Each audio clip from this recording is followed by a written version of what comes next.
சதா குழந்தைகளுக்கு வந்து ரிவைஸ் பண்ண வைக்கிறார். சதா பாபாவுடைய கம்பெனியில இருங்க.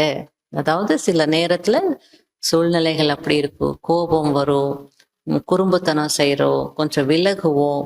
அப்ப கூட என்ன பண்ணணும், சண்டை போடணும்.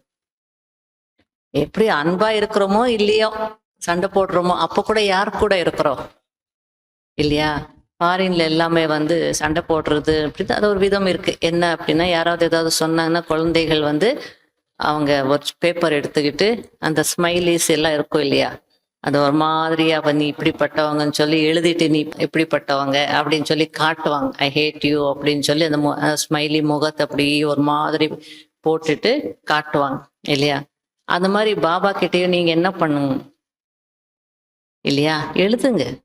அதாவது யோகா பண்ண முடியாது அந்த நேரத்துல, பாபாவை நினைக்க முடியாது. அந்த மாதிரி சூழ்நிலைகள் எல்லாம் வரும் போக போக இல்லையா? சாதாரணமா இருக்கும்போது அது ஒரு மாதிரி சூழ்நிலை. முன்னேற முன்னேற முன்னேற நிறைய இந்த பெரிய பெரிய அழுக்கெல்லாம் போயிடுச்சுன்னா சின்ன சின்ன அழுக்கு இல்லையா, முதல்ல கிளீன் பண்றோம்னா முதல்ல பெரிய பெரிய அழுக்கெல்லாம் நீ பெருக்கிடுவோம், ஈஸி அதெல்லாம்.